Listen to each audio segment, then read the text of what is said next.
Bonjour à tous, ici Paul-Elena Ponceau pour un nouveau podcast. Et ce podcast est une interview. Mais avant de vous dire qui est interviewé, je vais vous annoncer les différents événements. Donc sachez déjà que notre livre, La matrice archontique et le piège temporel, est disponible sur le site librairiedubonheur.com. C'est un livre tout récent qui est sorti en avril 2025 et c'est en langue française un des livres qui va le plus loin sur le système de contrôle des entités sans âme, leur connexion avec le cirque de la politique, le cirque du canard, et on parle de tout ça dans le livre puisque c'est un livre up-to-date. Le sujet central de ce livre, c'est aussi les pensées intrusives et leur lien avec les entités non humaines, et l'on parle également des glissements temporels, des failles temporelles. Et on voit que tout cela est connecté à la nature de la réalité et aux entités non humaines. Et dans ce livre, on parle bien évidemment de ce qui se cache derrière les galactiques, de la cryptozoologie, on parle énormément de cryptozoologie, du lien avec des humanités parallèles, des tulpas, le lien aussi avec des passages dimensionnels, des entités non humaines, et l'on donne des pistes simples. Donc c'est un livre qui va extrêmement loin, où il y a énormément d'informations, et moi j'en suis très content en tout cas. Absolument, parce que c'est un livre qui est très très intense en information. Le contenu, c'est vraiment à lire et à relire et qui sera toujours d'actualité. Exactement. Donc pour le on a mis 3 ans pour l'écrire, il faut le savoir. Donc on a vraiment fait beaucoup de recherches, on a recueilli énormément de témoignages. Donc voilà, si vous souhaitez, des enquêtes de terrain aussi, intéressantes du reste. Et si vous souhaitez vous le procurer, il suffit de cliquer sur le premier lien juste en dessous de ce podcast. Et on voulait vous annoncer qu'on organise une conférence visite guidée le dimanche 20 juillet 2025 de 13h à 18h sur le thème de l'intelligence artificielle. Et on parlera du lien entre l'intelligence artificielle, l'alchimie, la tartaria et la présence non humaine. Et on verra que l'intelligence artificielle, le transhumanisme sont des techniques occultes, des techniques de magie noire, littéralement, et j'expliquerai pourquoi, qui ont été données comme des cadeaux empoisonnés aux humains par les entités sans âme et les anges déchus. Et on verra que les alchimistes de l'époque de la Tartaria avaient la connaissance à propos du transhumanisme et des intelligences artificielles.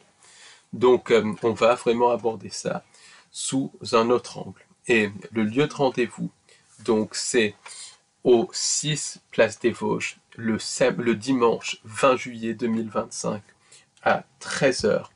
Et la Place des Vosges, c'est en plein cœur du quartier du Marais, dans le 4e arrondissement.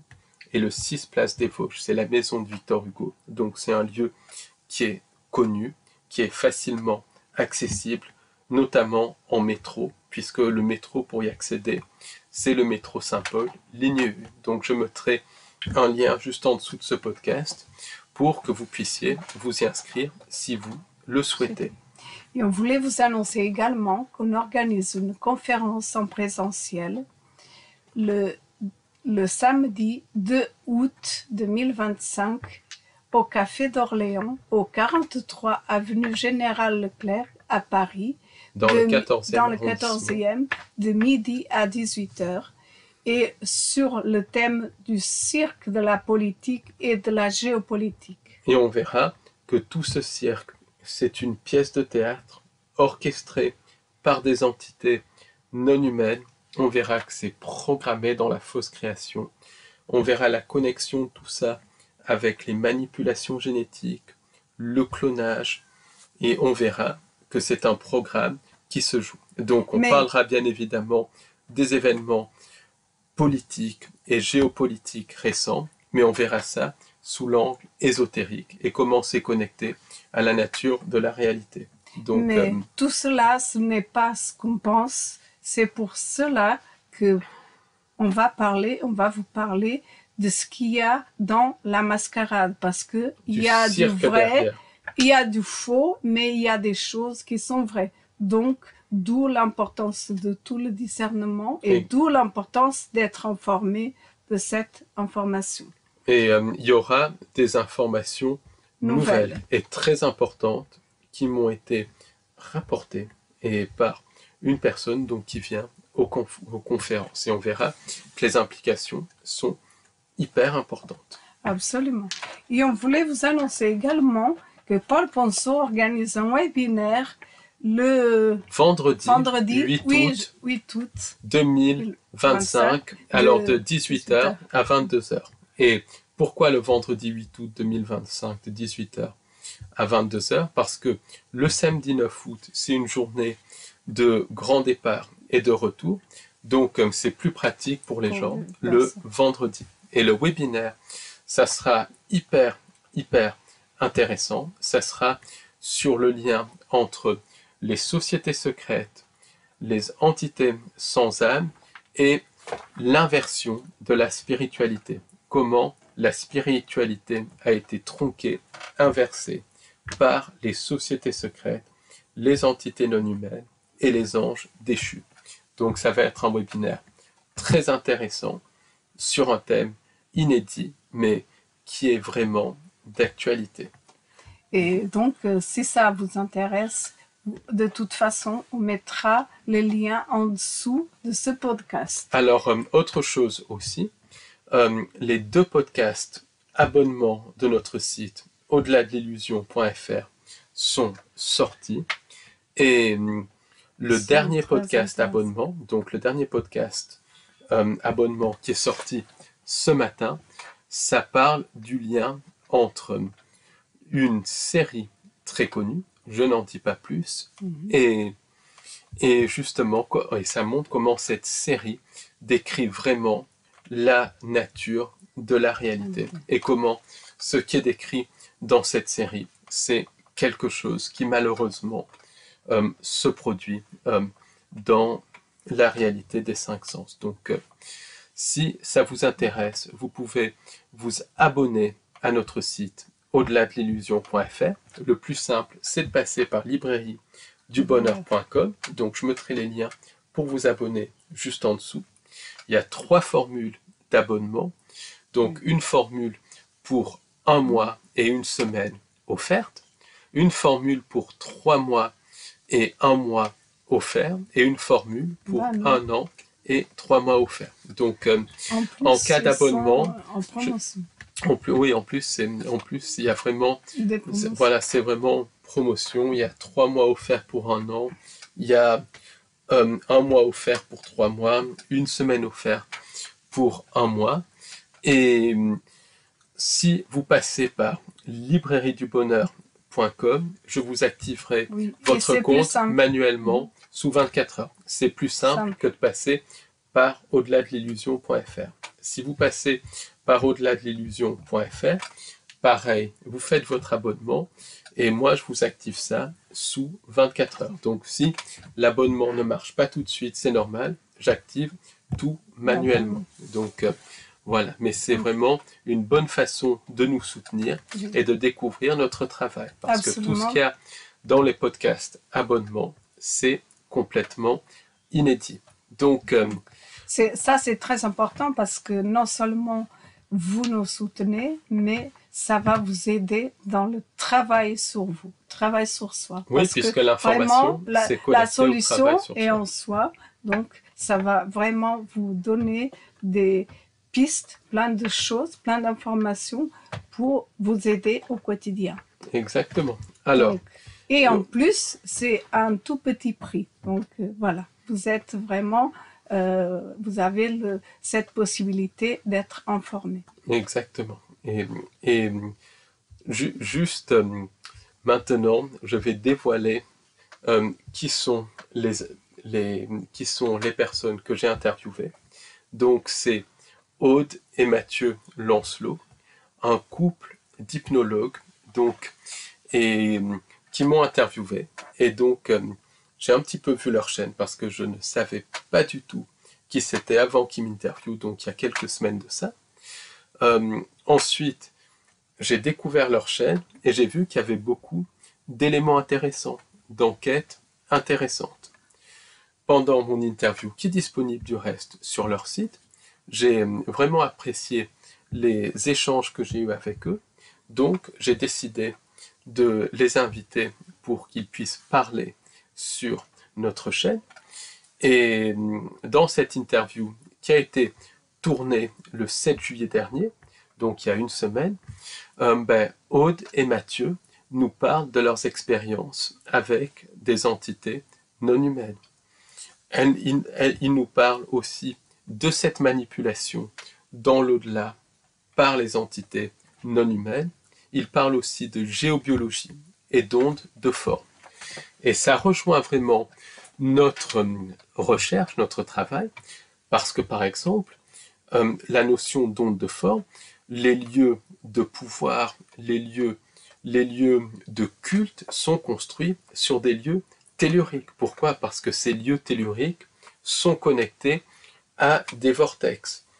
Et ces vortex peuvent être détournés pour vampiriser l'énergie et pour reprogrammer. Donc, leur travail, ça colle vraiment au nôtre. Ensuite, ce qui est intéressant, c'est que par des approches différentes, alors eux, c'est par une approche liée essentiellement à l'hypnose, mais pas seulement, s'il y a du travail de terrain, ils sont arrivés aux mêmes conclusions que nous, avec bien évidemment des mots différents, quelques aussi peut-être différences d'interprétation, mais globalement, on se rejoint sur beaucoup de choses. Et on voit bien que par des démarches différentes, on arrive tous plus ou moins aux mêmes conclusions. Donc, ce que j'ai constaté suite à cette interview que j'ai faite d'eux, c'est qu'on tient vraiment quelque chose. On est vraiment sur quelque chose, cette notion d'entité, de fausse lumière et de vortex, et je pense que c'est la clé pour comprendre cette fausse création et pour ensuite transcender les pièges de toutes ces entités. Donc, sans plus attendre, je vous laisse en compagnie d'Aude et de Mathieu Lancelot. Et merci de votre soutien. Merci de votre soutien et bonne écoute. Au revoir. Et maintenant, Aude et Mathieu, ça fait plaisir de vous revoir parce que j'ai gardé un très très bon souvenir justement de l'interview que j'ai faite avec vous. Et déjà, est-ce que vous avez des événements prévus au cours de cet été, dans les semaines, dans les mois qui viennent? Les événements, en fait, ils sont déjà bouclés. On forme des Québécois là pendant l'été et quelques Français également sur le mois de juillet. Ouais. Donc non, tout est, les inscriptions ont été validées, clôturées. Donc non, il n'y a pas de news. Après, on maintient toujours les sessions. Voilà, les gens peuvent nous contacter pour faire les sessions s'ils le souhaitent. Voilà, dans les diverses propositions de sessions que l'on peut faire. De toute façon, je précise, chers auditeurs, que je mettrai le lien vers la chaîne YouTube de Aude et Mathieu juste en dessous de ce podcast. Et allez-y parce qu'il y a beaucoup, beaucoup d'informations très intéressantes. Et il y a une approche un petit peu différente encore des choses par rapport aux autres hypnologues. C'est encore différent, donc vraiment, allez-y, c'est très, très sympathique comme chaîne et il y a beaucoup d'informations. Et donc, vraiment, jetez-y un coup d'œil. Donc, Aude et Mathieu, vous êtes hypnologue et comme avec Léna, vous travaillez en couple. Donc, comment tout ça a un peu commencé pour chacun d'entre vous? Comment vous êtes intéressé à ce domaine? Comment vous êtes rencontrés, si c'est pas indiscret, parce que ça fait plaisir de voir vraiment des couples dans cette recherche où tout le monde est seul dans son coin et tout. Donc, comment déjà, première question, comment vous y êtes intéressé? Donc, Aude, Alors moi, bah, c'était il y a 4 5 ans que je suivais assidûment les enquêtes d'hypnose. Je trouvais ça passionnant, mais je n'étais pas du tout là-dedans. Moi, à l'époque, j'étudiais le dessin, en particulier l'enluminure, qui me demandait beaucoup d'heures de travail et en boucle, j'écoutais tout un tas d'émissions. Voilà. Donc c'était une période vraiment d'ouverture et je me suis dit, mais quand même, qu'est-ce que ça doit être intéressant de pouvoir voyager sans bouger de sa chaise. Ça a été vraiment ce que je gardais en arrière-pensée. Mais ça a mis du temps à mûrir quelque part. Et en fait, sans aucune attente, je me suis formée à l'hypnose. Mais j'avais pas d'ambition derrière, j'avais juste l'ambition de me faire plaisir et de découvrir des choses. Voilà, vraiment très modestement. Et puis, c'est là que j'ai rencontré Mathieu, Non, avant, parce que c'est moi qui t'ai formé quand même. parce que c'était mon formateur. Ouais. Voilà, tout simplement. Et, et puis, non, c'est tout. En fait, au début, j'ai été formée. Puis après, j'ai beaucoup travaillé avec une personne de la formation où ça a bien matché toutes les deux. Et on a beaucoup travaillé toutes les deux en faisant beaucoup de communication animale, de l'harmonisation des lieux parce qu'elle était géobiologue et elle m'a beaucoup appris. Donc on a adapté, ça c'était dans la formation, puis après j'ai appris beaucoup de choses par la géobiologie. Et après plusieurs mois de travail à nous deux, on s'est dit, bah tiens, on peut peut-être se lancer dans l'accompagnement à la personne. Voilà, mais très tardivement. Et puis, entre-temps, avec Mathieu, on faisait des enquêtes aussi. Donc, le lien n'était pas perdu, en fait, n'était pas rompu. Et puis, voilà, de fil en aiguille, la relation a évolué. Euh, Par rapport à l'hypnose, moi, ça m'a permis de... Comment dire, j'ai toujours été fascinée par le monde invisible depuis toute petite. J'ai eu voilà, des rêves un peu particuliers, mais comme tout à chacun. Mais j'ai développé un sens assez pointu pour tout ce qui est visuel par rapport au dessin. Le fait quand je dessine, je ne fais pas comme un dessinateur classique, c'est-à-dire que je vais visualiser déjà dans ma tête avant de passer à l'étape concrète de dessiner. Donc c'est un processus chez moi qui a été acquis au fil des années. Et quand je suis allée en hypnose, en fait, j'y suis allée avec le médium de la clairvoyance Confiance. de façon très fluide et accessible, simple en fait. J'ai progressé rapidement, on va dire, à ce niveau-là. Voilà comment je suis arrivée à l'hypnose. Et, euh, et puis, j'ai basculé après sur quelque chose de, on va dire, plus professionnel. J'étais plus dans la catégorie de faire des enquêtes, de m'amuser, de comprendre des choses, même si je continue. Et même ce que j'aime surtout, c'est que on n'a jamais considéré que notre travail était acquis et définitif. On enquête régulièrement pour voir, non mais là, peut-être qu'il y a autre chose à comprendre. C'est évolutif. Et c'est l'apport, le fait de travailler en session aussi, des interactions, qui font qu'on progresse énormément. De notre côté aussi.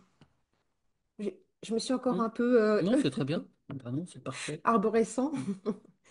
Voilà, je te laisse la parole, Mathieu. Ah oui. Merci. Alors moi, c'est plus lent comme processus parce que depuis tout gamin, moi, je me suis intéressé à tout ce qui est invisible, hein, comme toi, hein, savoir et comprendre comment fonctionnaient les choses et démonter les choses pour comprendre comment c'est construit et désarticuler les choses pour pouvoir les remonter, même si des fois ça marchait pas toujours de remonter les trucs quand ils étaient cassés. Bref. Mais j'ai eu régulièrement des petits, pas des clins d'œil, mais des choses de l'invisible qui sont venues à moi. Bah, tout bête, hein, mais j'ai grandi dans une très vieille maison qui avait été, pendant l'entre-deux-guerres, un hospice. Donc, il y avait beaucoup de monde dans la maison. Donc voilà, des trucs comme ça, tout petits, qui font que on sent, on sait qu'il y a d'autres choses qui ne sont pas visibles à nos yeux de chair de prime abord. Et puis, voilà, différentes expériences. Et tu demandais si on avait des expériences avec des entités. Bah, ma première grosse expérience avec des entités, en dehors de ce qu'on pourrait appeler des âmes errantes, euh, je me suis retrouvé. J'étais au lycée, moi, je suis comédien de profession avant tout, metteur en scène. Et c'est pareil, c'est mon métier depuis que j'ai 10 ans, en gros. Et adolescent, je me suis retrouvé à monter un spectacle dans une petite commune et je savais que j'avais 10 minutes, un quart d'heure, une bonne demi-heure avant d'attaquer ma scène suivante. Donc je me mets dans une loge. À l'époque, ouais, je devais avoir 15, 16 ans. Euh, J'essayais de faire ce qu'on appelle des sorties corporelles, des sorties astrales. Donc je ferme la porte à clé de la loge, j'éteins la lumière, je m'allonge. Et puis, dans le livre que j'avais lu à l'époque, parce qu'il n'y avait pas Internet, hein, à l'époque, on n'avait pas accès à toutes les informations comme maintenant. Donc j'étais tombé sur un bouquin que j'avais lu et relu et relu. Et il préconisait de s'entourer dans une belle bulle, toute bleue, voilà, et qu'on pouvait faire appel à des êtres comme des saints, la Vierge Marie, tout ça, tout ça. Donc ce que je fais, comme je faisais d'habitude, parce que ça faisait plusieurs semaines que j'essayais, et j'arrivais toujours à un état de catalepsie, le corps figé et mais plus à pouvoir bouger. Et, euh, et là, j'arrive encore à ce stade, mais impossible de faire la bascule à l'intérieur pour être vraiment projeté en dehors du corps. Et là, quelque peu agacé, je me dis, bon, les saints et Notre-Dame, ça marche pas. Je vais appeler ceux du camp d'en face. Donc je me suis mis à débiter tous les noms de démons qui me sont passés en tête et je me suis aperçu à ma grande surprise que j'en connaissais un paquet déjà. Et là, eux, ils n'ont pas traîné. Euh, A surgi tout d'un coup un grondement, un peu comme dans des tuyaux, ça sortait un peu comme des tuyaux, un gros comme ça. Moi, c'est un peu caricatural, hein, mais c'est vraiment ce que j'ai eu à mon oreille. C'est arrivé comme ça, de loin, et puis c'est arrivé de tout près. Et au moment où j'ai senti que ça approchait vraiment trop près de mon oreille, j'ai fait le retournement inverse. Je suis reparti, mais au plus profond de mon cœur, à appeler Marie. Et là, en une fraction de seconde, il y a eu un... Tout a disparu, le nuage noir, l'oppression autour s'est évanoui. Et je suis arrivé dans un apaisement, une lucidité et un bain d'amour incommensurable. Et à ce moment-là, j'ai compris qu'il y avait des forces. Il y avait deux forces dans l'univers. Il y en avait une positive, une négative, et que c'était plutôt sympa d'être du côté de la positive. Alors après, euh, est-ce que derrière cette apparition mariale, entre guillemets, il n'y avait pas autre chose qui a pu derrière me stimuler à aller rechercher d'autres choses? Je ne sais pas. Il faudrait que j'aille voir plus amplement s'il n'y avait pas d'autre chose, mais euh, ce, cette présence, je l'ai retrouvée à différentes occasions entre mon adolescence et aujourd'hui. Et, euh, et voilà cette première expérience qui m'a stimulé à aller creuser et comprendre ce qu'il peut y avoir derrière l'invisible. Et je fais aussi partie de ces gens qui, tout gamin, ont entendu la petite voix de Dieu. Là, j'emploie à dessein Dieu et pas du divin, qui dit tu vas me servir toute ta vie. Donc théoriquement, là, je devrais être dans un monastère ou derrière l'autel d'une église. Que mon père m'a dirigé sur la voie du théâtre et je le remercie infiniment. Et puis j'ai compris plus tard, en fouillant des expériences Des karmiques, que karmiques. j'ai passé beaucoup de temps, beaucoup d'expériences dans des monastères. Donc je suis content de faire autre chose là, dans cette expérience-ci, que de servir Dieu. C'est un peu comme si, au final, on servait le divin et non pas Dieu. Ouais. Oui, parce que je Ouais. pense qu'il y a une distinction entre le Dieu tel qu'il est décrit par les religions et le divin, la connexion divine, l'amour absolu. En tout cas, à mon sens, c'est deux choses qui sont complètement différentes. Mm. Même si dans les religions, attention, il y a un fond de vérité, le message du Christ, le message d'amour. Ouais. Dans toutes les religions, du reste, il y a complètement un fond de vérité. Ouais. Ouais. Ouais. Et quand tu as eu cette apparition mariale, cette rencontre avec la Vierge Marie, est-ce que pour toi, tu as senti que c'était vraiment un être de lumière ou est-ce que tu as senti qu'il y avait possibilité d'une manipulation? Non, à ce moment-là, pas du tout. Et encore maintenant, non. Je m'autorise à penser qu'il n'y avait pas manipulation. Après, je suis lucide. On peut tous être leurrés. Et j'avais ouais, 14, 15, 16 ans. Donc, après, la vibration était colossale. Était colossale. Et fine en même temps. Si tu veux, quand on voit dans nos sessions, j'ai mon C'est toutou qui embête Aude. On voit dans nos sessions que quand il y a la fausse lumière, il y a quelque chose qui sonne faux. Mhm. On voit des incohérences. Oui, c'est surtout des incohérences en fait. Ouais. Un petit détail, c'est difficile d'avoir une copie parfaite, je dirais. On va scanner, et on va dire, ah, je vois une petite griffe, je vois un petit écaille, je vois un petit détail qui colle pas. Je ne sais pas pourquoi, mais la copie parfaite, non, c'est pas infaillible. Ouais, ils ne font que refaire, que copier et des copies pas forcément parfaites. Oui. Exact.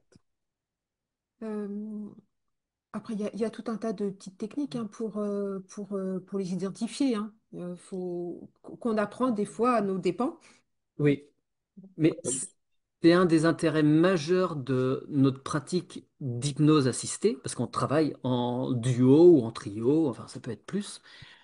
On est en équipe et on a des techniques qui permettent de vérifier qu'on est propre quand on part en hypnose, vérifier qu'on est bien propre quand on revient. Et donc il y a différentes techniques hein, et qui permettent aussi de vérifier que nos interlocuteurs dans l'invisible sont lumineux ou pas. Après, je t'avouerai que des entités lumineuses, on n'en a pas spécialement, on n'appelle pas, voilà, Non, non, on non, n'a non. pas d'archanges, d'anges ou de saints qui viennent à nous, hein, on ne fait pas appel à eux, donc ils viennent pas. Mais ça nous permet de discerner quand il y a des choses dans les expériences des gens, si tu veux, quand on va faire des sessions pour les personnes, eux vont être confrontés dans leur vie à tout un tas d'expériences, donc on va les fouiller, on va faire des mini-enquêtes. En fait, nos sessions sont des mini-enquêtes. Hein. Et donc, quand dans leurs expériences, qu'elles soient karmiques, transgénérationnelles ou autres, il y a des créatures qui arrivent, des êtres, on va systématiquement vérifier si ces êtres sont involutifs ou s'ils sont positifs. Et donc, voilà, ça nous permet de ne pas nous faire avoir. Euh, et justement, tu parles d'expérience karmique, mais moi en tout cas, ça concerne mes travaux, les témoignages que j'ai reçus, une grande partie de ce qu'on peut appeler le karma, c'est une manipulation de ces entités. Par exemple, il y a le témoignage de cette personne qui avait été leurrée, parce qu'il y a des gens qui se rappellent consciemment ou bien avec l'aide d'hypnose, mais certains consciemment de leurs différents cycles d'incarnation.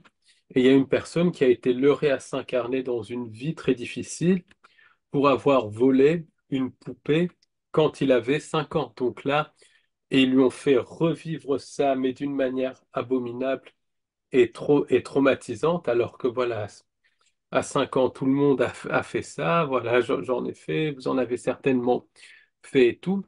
Donc là, on voit clairement une manipulation des entités, une extorsion de consentement. Et donc, est-ce que, est-ce que tu vois ces concepts-là avec le karma? Est-ce que dans tes expériences, dans les hypnoses que vous avez fait, est-ce que vous avez pu voir cette manipulation du karma? Bien sûr. Il y a, il y a des cas de figure où les entités d'expérience en expérience vont Elles reviennent. corrompre la même personne. Il y a en particulier les métamorphes, hein, des entités très particulières qui, elles, vont changer de forme, elles vont se faire passer pour différentes personnes dans des expériences, Elles m- suivent elles d'incarnation en suivent incarnation. d'incarnation en Mm. incarnation. Donc une fois que les gens sont épinglés, c'est pour plusieurs expériences. Ouais. Et après, oui, il y a des choses que l'on fait, on demande aux gens enfin, on propose aux gens de faire des modifications sur leur expérience actuelle. Et donc là, on se rend à l'endroit où ils font leur contrat de vie avec eux-mêmes, mais on s'aperçoit qu'autour, il y a du monde. Il y a du monde à surveiller et ce sont ces fameux maîtres du karma et autres qui suggèrent. Et nous, on permet justement aux gens d'avoir une petite bulle où ils vont Sécurisé. prendre la main, eux, sur leur expérience actuelle. C'est-à-dire qu'au fil des accompagnements à la personne que l'on fait, on fait de plus en plus participer les personnes qui viennent à nous. Euh, on- Notre but, c'est de rendre la personne la plus indépendante possible, de sentir quand il y a quelque chose qui ne va pas dans la vie. Je sais pas, j'ai des mauvaises pensées, il y a des choses qui tournent en boule, qui m'arrivent ci, m'arrivent ça, qu'elle puisse sentir les choses et tout le travail qui a été fait en session, notre façon d'approcher les problématiques, elles peuvent très bien après les refaire. On, on- on demande maintenant même à la personne de carrément celle qui exige qu'apparaissent les entités, on lui fait prendre la main avec sa partie éthérique. Ce qu'on voit dans l'éthérique, c'est alors, il faut peut-être dire comment on travaille aussi, parce que enfin, Mathieu a d'énormes connaissances dans tout un tas d'univers, l'ésotérisme et tout, et moi beaucoup moins, c'est plus littéraire, c'est plus l'art, et je veux pas spécialement développer cela. Je veux pas que mon mental, finalement, ait des bases de données que je vais aller chercher. J'ai presque envie de dire que dans ce domaine, moins j'en sais, mieux ça me va. Pour être objectif totalement. Oui, voilà. Dans les autres, non. Voilà.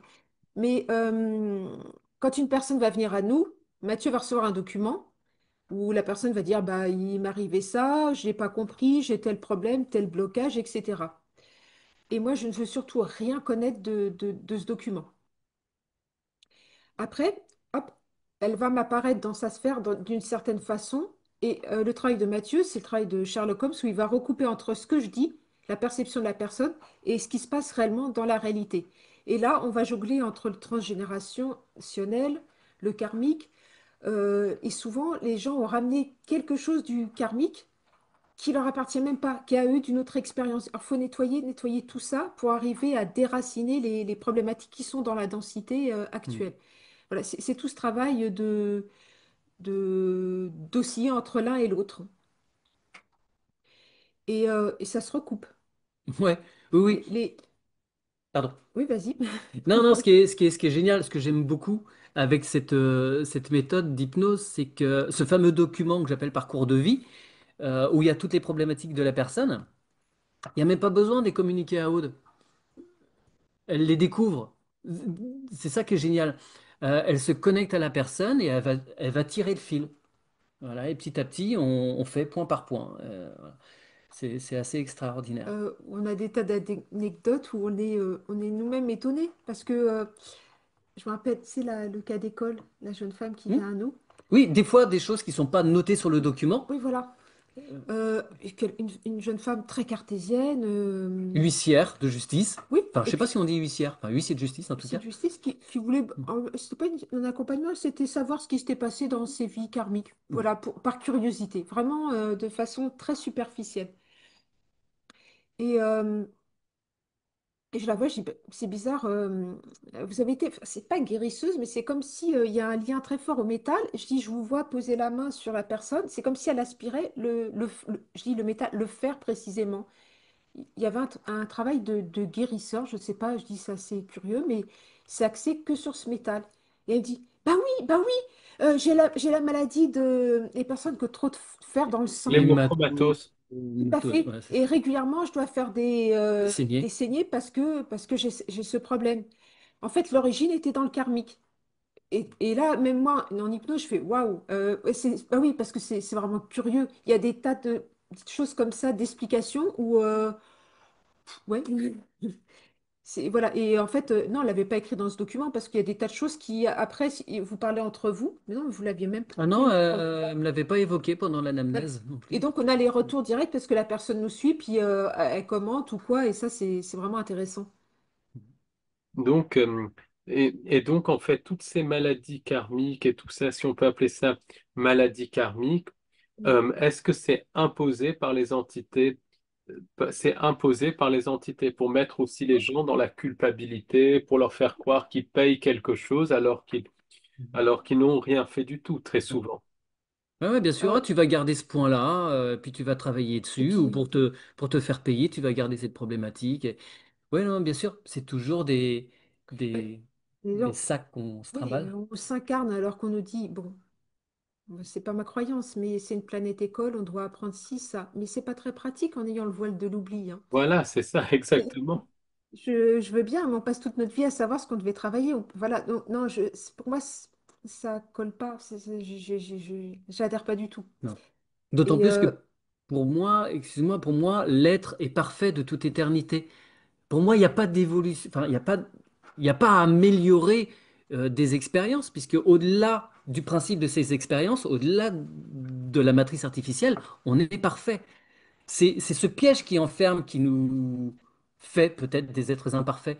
Mais nous, de toute éternité, tout est nickel. Oui, oui, mais c'est ça, de toute manière, c'est ce que disait Guylaine Lanto et tout ça, elle avait bien compris ça, justement, que tout est parfait et tout ça, et qu'on est rentré dans cette matrice qu'elle appelait le bocal, qui a mis en place l'imperfection et les choses comme ça. Donc, ça, ça, c'est évident. Et Hmm. est-ce que vous avez eu des expériences avec vos patients, avec justement les différentes timelines et tout? Est-ce qu'il y a des problèmes, par exemple, dans cette timeline qui viennent de quelque chose d'une autre timeline, un peu différente, différentes incarnations d'une vie parallèle, en fait? Ça, c'est assez complexe.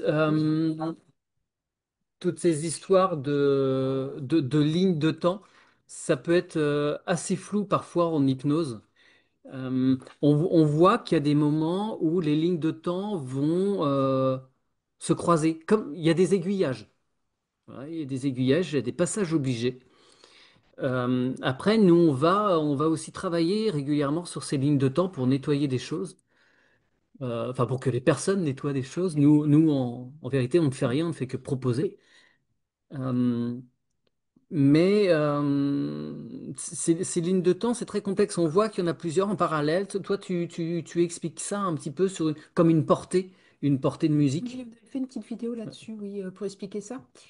Ça m'était montré comme, oui, on a notre partition à la base. On a fait des choix. Je mettais ça en parallèle avec les lignes de train et les Les aiguillages. aiguillages. Mhm. Les aiguillages, pour moi, ont été choisis lors de l'incarnation.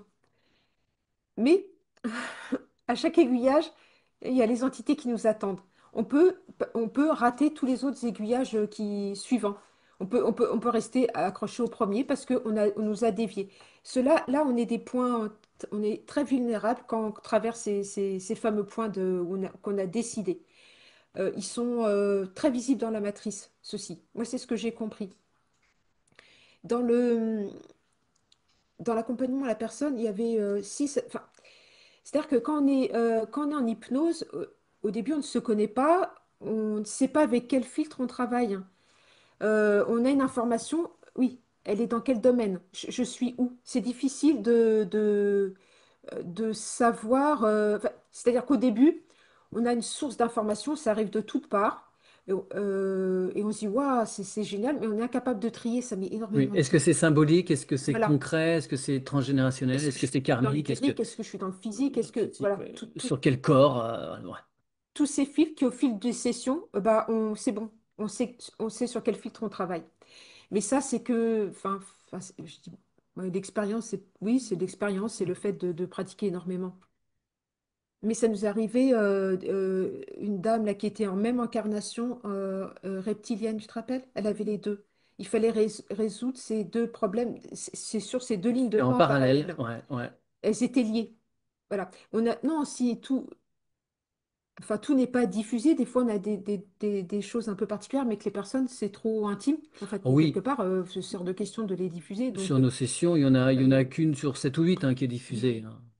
ce qui est un peu normal.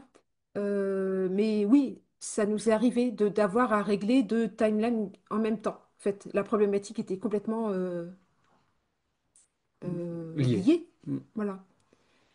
Ça, c'est vraiment, c'est vraiment quelque chose qui est intéressant. Donc, selon votre recherche, les timelines se forment à des nœuds dans la vie. C'est pas à chaque décision. C'est ça, c'est à des nœuds dans la vie qu'on forme Je pense qu'il y a différentes plusieurs. timelines. Il doit y avoir plusieurs niveaux. C'est vrai que nous, quand on est amené à regarder ça en session, c'est pour des choses très importantes pour la personne. Oui, c'est Mais je ça. pense qu'après, il y a plusieurs sous-niveaux. Voilà. Oui, oui, c'est ça. Ça me parle. C'est voilà, c'est des quelques grandes décisions. On s'en rappelle du reste après coup qu'on a eu à prendre dans la vie et on se rend compte que l'impact peut être terrible sur plusieurs années. Mm. Ouais, ouais. Tout à fait. Et suivant comment on va réagir, si, eh ben, bah là, on peut complètement modifier nos choix d'incarnation, en fait. Et est-ce que par des séances d'hypnose, on peut modifier le passé, puisque, en tout cas, d'après mes recherches, d'après des témoignages aussi que j'ai reçus de personnes qui se sont retrouvées en astral, hors du corps, d'après aussi quelques expériences, le tout est simultané, le futur est déjà là, comme le passé est déjà là. Donc techniquement, on pourrait modifier le passé à partir du présent. Par exemple, si on a fait une mauvaise décision, si on s'y concentre dessus et qu'on visualise, qu'on ressent que la décision a été bonne, on pourrait au moins en atténuer les effets. Est-ce que vous avez constaté ça dans votre travail?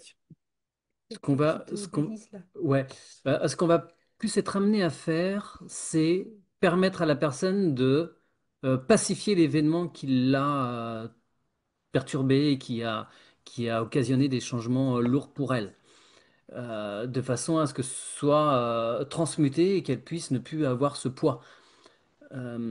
Après, ça dépend des cas de figure. Des fois, effectivement, il y a des choses à transformer complètement et des fois juste à pacifier. Ça dépend. Ça dépend. Mm.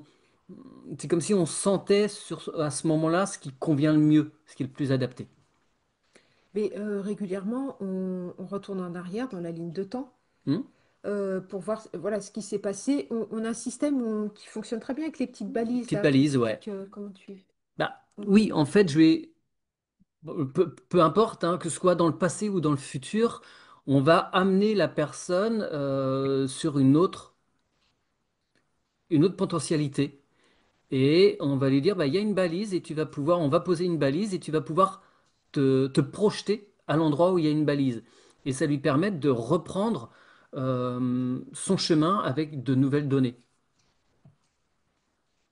Oui, oui, c'est intéressant ça. on le fait, on le pratique, c'est quelque chose qu'on pratique beaucoup aussi en harmonisation des lieux, parce qu'on travaille avec un gardien des lieux, et souvent les gardiens des lieux sont des émanations de la Terre qui sont des émanations très lentes par rapport à notre rythme à nous. Et souvent, ils se retrouvent complètement dépassés. Ils ont mémorisé qu'ils étaient dans un champ, alors qu'en fait, entre-temps, il y a eu des constructions. Enfin, ils sont souvent décalés. On est obligé de remonter la ligne du temps, savoir qu'est-ce qui leur est arrivé, comprendre l'histoire. Et souvent, dans l'harmonisation des lieux, bah, on est amené à nettoyer certains événements du passé, Mhm. pacifier, avant de pouvoir travailler Sur le lieu en lui-même, sur le lieu en lui-même, dans le présent. dans le présent. Voilà. Il y a toute une préparation de terrain, pour le terrain d'ailleurs, si je puis dire. Mais c'est, il y a quelque chose que j'aimerais insister aussi. On ne fait pas. euh, Moi, en tant que télépathe, comment dire, je participe pas, je suggère, on n'impose rien. Comme on va parler à la partie éthérique, on propose. Il y aurait peut-être cette solution, il y a cela. C'est hyper important de ne pas prendre la main, pas faire en fait. Pas prendre le pouvoir sur la personne. Oui, et des fois, bah, c'est pas le moment. Non, il faut pas. Voilà, faut être très à l'écoute des tout petites choses subtiles. Il faut que rien n'échappe, quoi, en fait. Mais voilà, donc les lignes de temps, je trouve que c'est beaucoup dans l'harmonisation des lieux qu'on travaille Oui, oui, oui, dessus. on joue Voilà. plus avec les Mais lignes de temps, entre guillemets, dans les harmonisations de lieux. Après, par rapport à des personnes, c'est vrai on va utiliser ce principe de karma, en fait, pour nettoyer les choses, oui, en prenant bien conscience que tout ça est totalement illusoire, évidemment. oui. Mais ça fait voilà, il y a des choses à nettoyer, on va les nettoyer comme ça.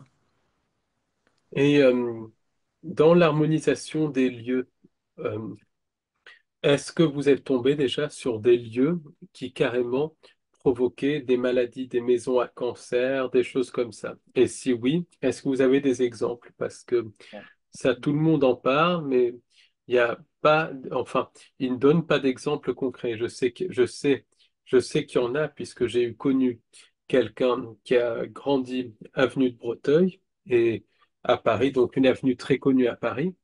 Et tout le monde dans ce bâtiment, c'était pas avenue de Breteuil, avenue de Sac, juste à côté, donc très connu, et tout le monde dans le bâtiment mourait de cancer, donc à l'âge de la quarantaine. Et c'était très, très sélectif, exactement comme l'avait décrit dans les années 80 Roger de la Forêt. C'était toujours les femmes qui développaient des cancers ou des maladies chroniques qui finissaient par les tuer quand elles arrivaient à la quarantaine. Donc, et ça, c'est quelqu'un avec qui j'ai parlé, donc pour moi, c'est quelque chose de très concret. Mais les géobiologues n'en parlent pas beaucoup, donc, mais les Tout conséquences à vont fait. jusqu'à là. Est-ce que vous avez des exemples concrets pour un peu illustrer ça? Ouais. Alors, des maisons à cancer à proprement parler, c'est pas irréversible. Oui, c'est Une ça. une maison, quand elle est nettoyée, le problème est enlevé. Quand une personne va venir à nous pour nettoyer une maison, bah pareil, elle va dire à Mathieu, bah, je me sens pas bien, il y a quelque chose, des courants d'air, enfin, il y a tout un tas de choses qui peuvent arriver. Mais quand il y a une problématique physique, faut savoir, on réfléchit toujours de façon holistique. Il n'y a pas que le domaine du physique, il y a l'éthérique, il y a le lieu où la personne vit. Si une personne a emménagé il y a un an, il y a peu de chances qu'il se passe quelque chose. Ce sont les problèmes géobiologiques, c'est sur le long terme. On peut très bien faire un séjour en Angleterre, aller dans une chambre qui est pas du tout harmonieuse. On va dormir dans un lit une semaine, il va rien nous arriver. Voilà. C'est quelque chose qui, au fil des années, ça s'installe. Le cas du monsieur qui avait il avait un cancer et la position où il était euh, couché dans son lit correspondait à là où il y avait le cancer en fait. Dans la nature, il y a des réseaux Hartmann, des réseaux Curie. Quand Hartmann rencontre un Curie, ça fait un point étoile. Ce monsieur dormait pile poil au-dessus d'un point étoile. Et il avait dans sa maison sa chambre, ça donnait sur une grande allée qui était en flèche, qui donnait sur ce point étoile. Il avait les trois dans les trois dimensions. Et quand tout ça a été, on va dire, cassé, la Défini, flèche a été cassée, le point étoile était euh, harmonisé. harmonisé, la maladie avait une raison. Voilà, mais ça faisait des années qu'il dormait au même endroit. Après, on peut même changer de lit, etc. Ça, c'est un cas concret d'un monsieur qui avait un cancer et qui n'était pas d'origine, on va dire, médicale. Oui, parce que c'est multifactoriel quand Voilà, même. oui, faut pas, Faut faire attention, oui, faut il y a rester plusieurs choses prudent. possibles. Sur beaucoup de choses dans la maladie se développent déjà dans l'éthérique et redescendent dans notre Oui, oui, densité. de toute façon, Avec une mauvaise c'est alimentation. multifactoriel et tout Factoriel. ça. Et je précise bien qu'ici, on ne donne pas de conseils Ah oui, Non, médicaux, rien. C'est voilà, non, non, des constats, mais attention, non. bien multifactoriel à plusieurs niveaux. Bien sûr, parce qu'après, il y a l'alimentation, enfin, c'est le extrêmement stress, vaste, et ouais, l'hygiène de c'est vie, multiple. ouais. Enfin, voilà. Quand une personne a un problème de santé grave, idéalement, il faudrait élargir au-delà des examens. Mais bon, ça, on va pas rentrer dans le débat. Mais voilà, il y aurait beaucoup de choses à contrôler en dehors de. Donc, mais une maison qui l'est ne peut ne plus l'être. Il n'y a rien de. D'irréversible en Non. termes géobiologiques. La géobiologie peut se pratiquer sur plan en mettant des systèmes avec. Bon, là, c'est les techniques des géobiologues. Euh, il faut savoir, quand c'est fait sur plan, s'il arrive quelque chose, admettons, le géobiologue déménage pour X raison, il oublie les plans, c'est jeté par quelqu'un d'autre, c'est déchiré, ça enlève tout. Où il y a un incendie, où il décède et ses enfants jettent tout. Euh, tout est Tout. remis en place, faut le savoir, en géobiologie. En harmonisation des lieux, on travaille pas du tout, on travaille sur l'éthérique. Il y a pas, on n'a pas les mêmes. Il y a pas de problème de temps, c'est mis, c'est mis. Après, il peut y avoir d'autres événements, c'est sûr, il y a rien d'irrémédiable, mais je veux dire, il y a pas d'effet de durée, il n'y a pas à garder quelque chose de concret. Mais les deux sont très intéressants, pareil. Nous, on s'est formé à la petite antenne de l'Échère, là, parce que je ne sais pas si on la voit. Non, on la voit pas. Parce que On la voit. on la devine. Ouais. On trouvait qu'on aime bien être aussi dans la densité, les deux, éthérique et densité. Et on travaille aussi avec les ondes scalaires parce on trouve que c'est hyper puissant. On travaille en doublant l'onde scalaire. Si on travaille à deux, ça multiplie. Ça additionne pas, ça multiplie le fait d'envoyer la L'effet. fréquence. Ouais. Voilà. Donc on peut le faire aussi sur plan avec l'antenne de l'échelle, on peut le faire en direct, mais il y a beaucoup de nettoyages qui se font comme ça. Ça fonctionne très très bien. Je me suis emmêlée là, non? Non, j'ai Non, fait vite non, antenne de Non, l'échelle. non, non, pareil. c'est très clair. Et est-ce que inversement, moi, je suis tombé sur l'information en travaillant sur la Tartaria qu'il y avait des bâtiments qui étaient vraiment construits pour guérir et que Ah, toutes les restaurations et tout ça qui ont eu lieu au 19e siècle, ça a changé ça, ça a transformé des lieux de soins, de guérison en lieux de culte. Par exemple, beaucoup d'églises et tout étaient vraiment des lieux où les gens allaient se soigner, par exemple, se requinquer en énergie et tout ça, ce qui explique que quand il y avait des cataclysmes, des épidémies, les gens se réfugiaient dans l'église. C'était pas pour rien parce que c'était des lieux qui requinquaient. Par exemple, l'orgue en anglais, c'est the organ, ça veut dire les organes, donc ça veut dire ce que ça veut dire. Et quand il y a eu toutes ces restaurations d'églises au 19e siècle, donc notamment Viollet-le-Duc, mais qui a restauré énormément de choses, mais aussi en Angleterre, il y a eu ce même mouvement de restauration un petit peu partout.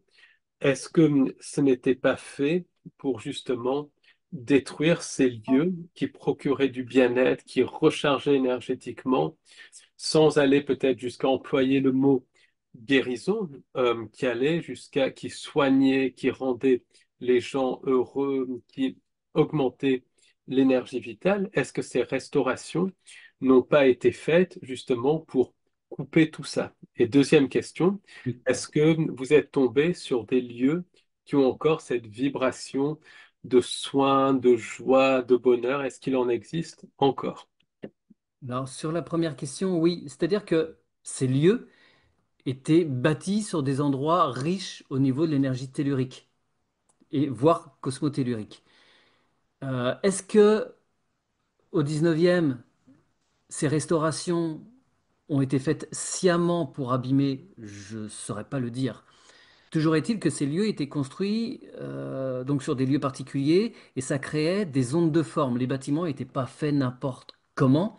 Ils avaient une forme particulière.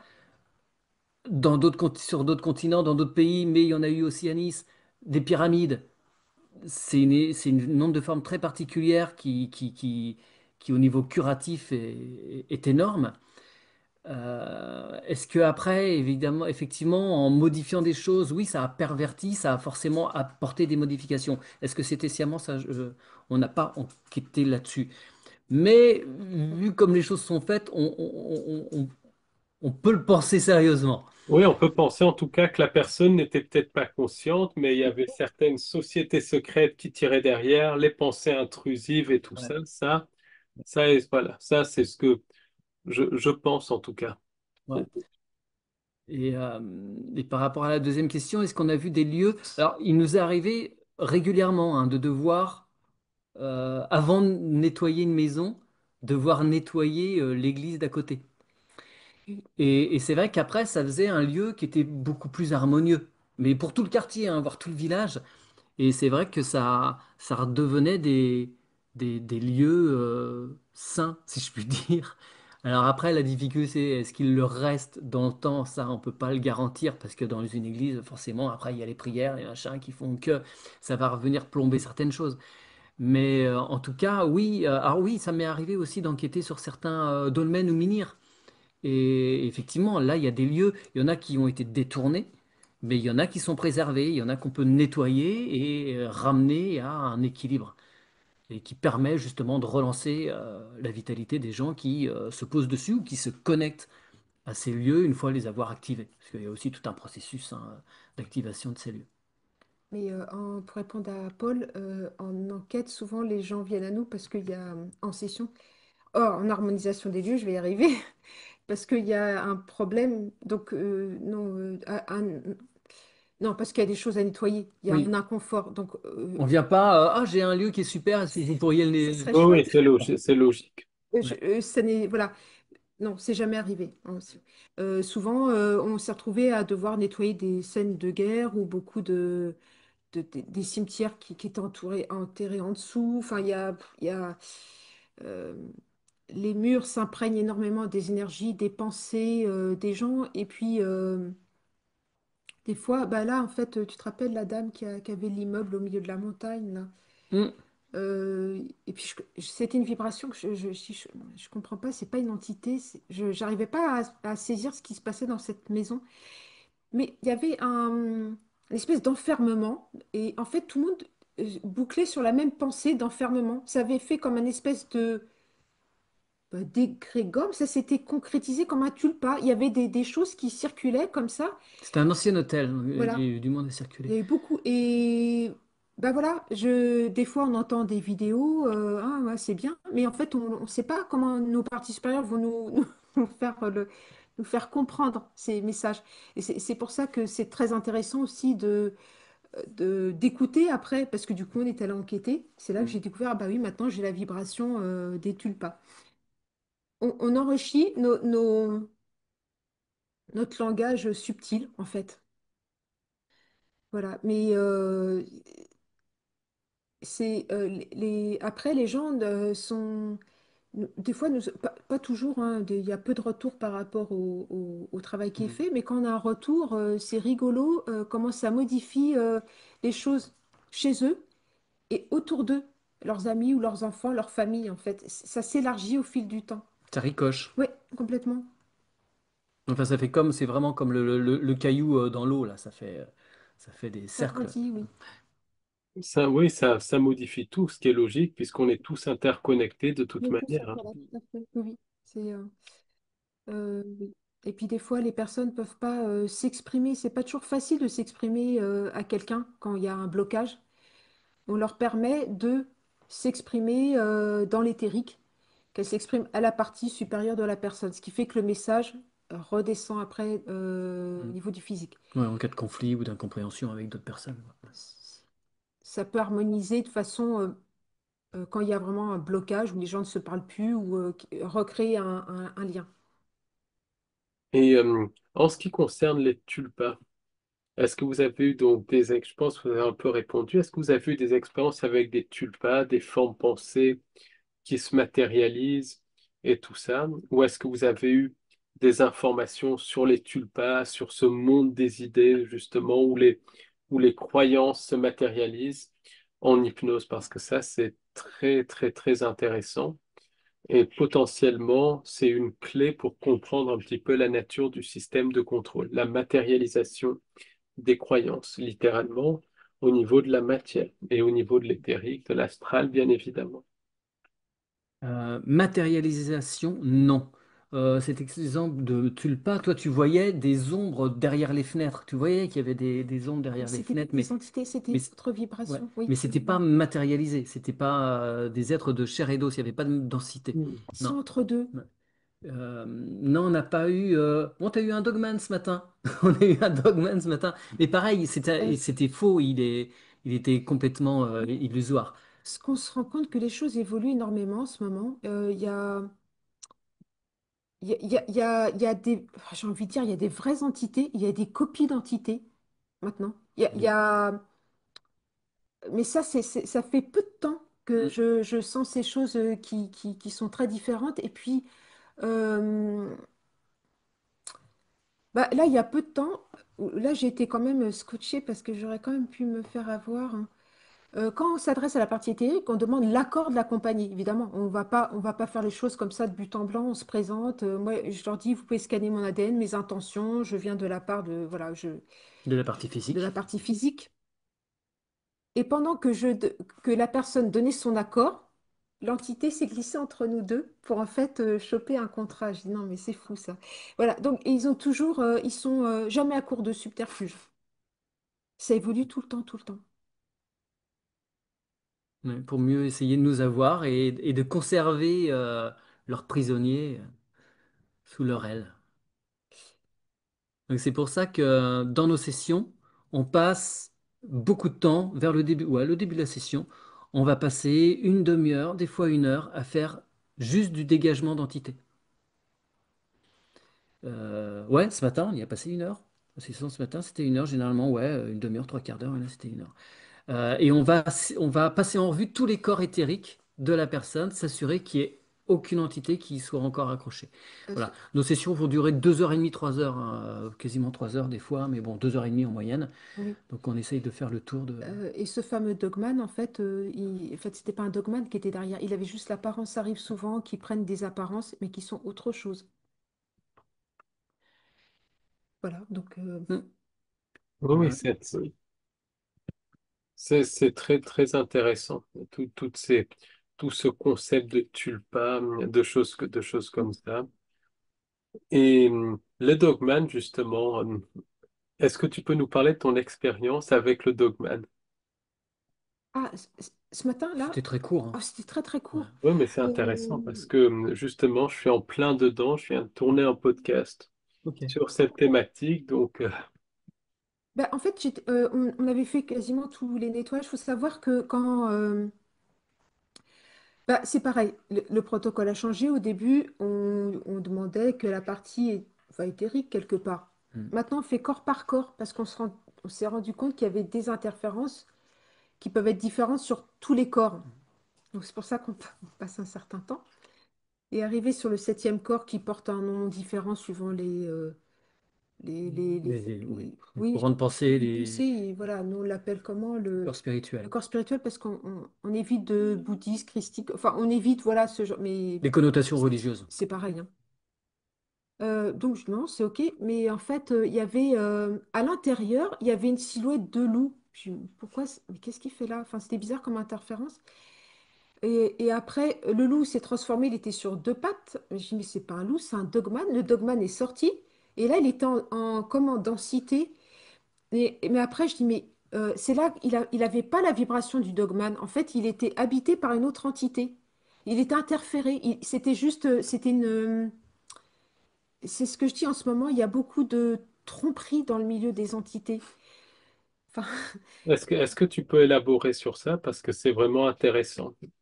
euh, bah, ce qu'il y avait derrière, n'avait rien à voir. En fait, en fait, elles mettent en place dans l'éthérique des plans qui nous trompent. Il y a beaucoup de tromperies. Ce qui nous fait qu'en fait, on peut passer à côté. Oui, bah, on déchire les contrats, veut pas que serment, on va enlever. Mais en fait, on n'enlève rien parce que c'est une autre qui est derrière. Mais ce qui était curieux, c'est elle était complètement intégrée. Elle faisait tout le contour du corps. Voilà, c'était étonnant. Et l'empreinte restait. Enfin, c'était très confus ce matin. Mais une fois que on rompt, en fait, Enfin, Faut remonter à la source. faut remonter à chaque fois. En fait, au tout début de notre travail, on s'arrêtait quasiment aux premières entités. Mhm. Et puis des fois, ça revenait. En fait, on est obligé de retirer le fil et aller plus haut, et de voir, ça passe par des ordinateurs, des planètes. En fait, ça prend, c'est de plus en plus grand. Passer par les archontes, les anges déchus et Et quand on coupe, ben, l'image disparaît. Le dogma, tout ça, c'était fini. Ça n'existe plus. Mais quand il Donc, c'est des reste, hein, manipulations c'est des manipulations d'archonte quelque part. complètement, oui, complètement. ouais. Mais quand il reste, maintenant j'ai compris. Je dis non, bah ok, non, c'est pas résolu. On a fait le truc, c'est pas résolu. L'image part pas, donc faut que je trouve, C'est pas compris. ouais, ou que j'ai pas compris, qu'est-ce qui coince, qu'est-ce qui cloche. Mais il y a, c'est peut-être des choses qu'au tout début, je serais complètement passée à côté. J'aurais pas vu. Ça s'affine, nos sens s'affinent au même rythme enfin, que les entités, en fait, ou les personnes qui viennent à nous, c'est de plus en plus complexe, ou je ne sais Ouais. pas ce qui se passe, mais ça monte toujours d'un cran, en fait. Ouais. Ben On justement, c'est découvre une toujours des... question que je voulais vous poser et ça a un rapport. Est-ce que vous constatez que les entités s'adaptent quand vous mettez au point une technique, les entités s'adaptent? C'est pas quelque chose qui est figé. Est-ce que vous constatez ça dans votre pratique? Ouais, bien sûr. Ah oui, bien sûr. Des fois, je dis, bah, il va falloir qu'on change notre façon de faire parce que c'est comme si c'était obsolète, hein. Mm. Faut trouver autre chose. On est vraiment dans la dualité, en fait, hein. Euh, Ouais, c'est une course tout le temps, l'un puis l'autre, puis faut ruser, faut toujours, oui, faut user. faut ruser, faut être subtil, faut contourner les choses. Et quand quelque chose ne fonctionne pas, bah, faut y aller par un autre moyen, Ouais, détourner. ouais. Ça, c'est le rôle de Mathieu, parce que quand on est en hypnose, on est un peu, enfin, Oui, ton mental n'est plus présent, je serais plus quasiment. capable de trouver une autre solution. Mm. Si on n'a pas un bon opérateur derrière, on passe à côté, ça fonctionne pas en fait. Euh, Donc, faut observer les choses de différents angles, avoir différents points de vue sur une situation pour se dire, tiens, on va essayer en tournant par là ou en prenant par là. Faut trouver des itinéraires bis pour trouver la faille de ces entités, des mécanismes qu'ils ont eux-mêmes mis en place. Hum, Quelle est la principale faille dans votre pratique que vous avez constatée chez les entités? La faille, parce qu'elles doivent bien avoir une faille, ou est-ce qu'elles n'en ont pas vraiment?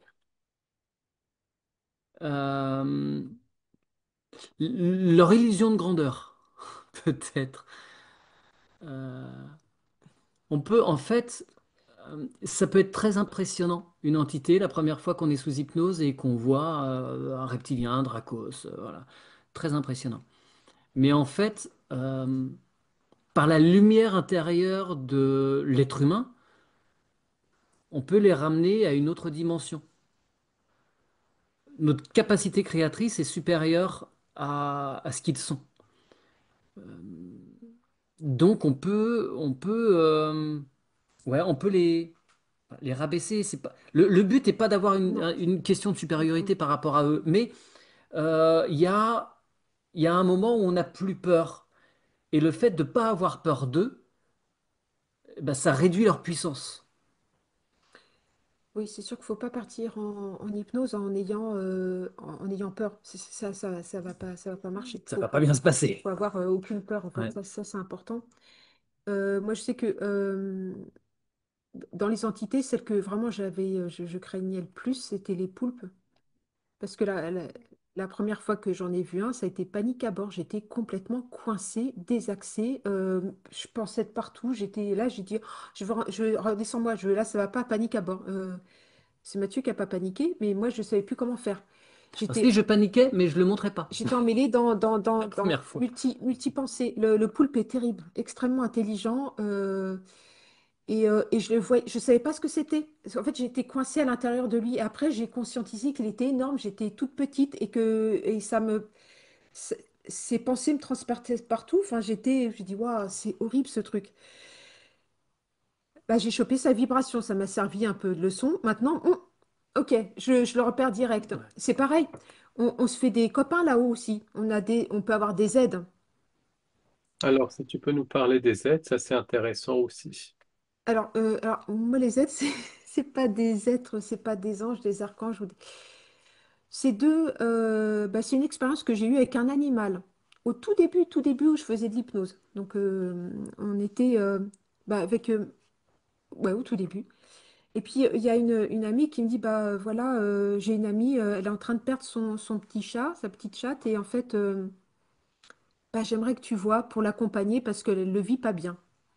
Alors, je dis, ouais, mais tu sais, ça va être compliqué, je débute, et puis je suis assez émotive, les animaux, ça va me toucher, ça va être compliqué. Puis elle a insisté, alors je dis, bon, c'est bon.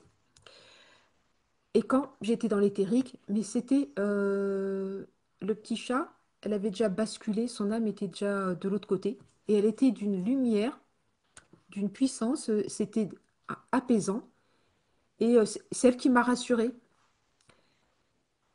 Et j'ai dit non, mais tout se passe bien, il n'y a pas à avoir peur, en fait, tout est OK. Enfin, tout était réglé. En fait, les animaux, la bascule est très rapide. Ça n'a rien à voir avec les humains, le côté complexe des humains.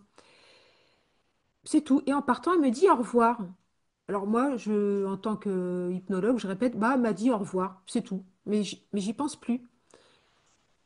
Et puis, comme on a continué comme animal, tout ça, et puis un jour, il y avait un soin à faire à un animal euh, qui avait un gros problème de santé, et elle est descendue, cet animal. C'est devenu mon animal quand je fais des soins.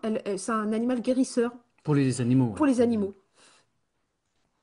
Et donc, bah, j'ai une alliée comme animal, quand il y a quelque chose ou quand l'animal souffre énormément, elle rentre dans son corps, elle fait un soin et il y a un animal qui avait été choqué par le camion là. Ouais. Bah, elle a Elle a restructuré des choses à l'intérieur dans ces structures. Elle avait, au niveau des le cervicales, la là, c'était mâchoire la mâchoire qui cassée avait. aussi. Et nous, en tant que télépathe, on s'est dit, on lui a fait un soin, on s'est dit, oh là là, non, non, on a laissé très peu d'espoir aux références. On s'est dit, non, Elle se prépare, que voilà, la personne se prépare au décès du voilà. chien, quoi.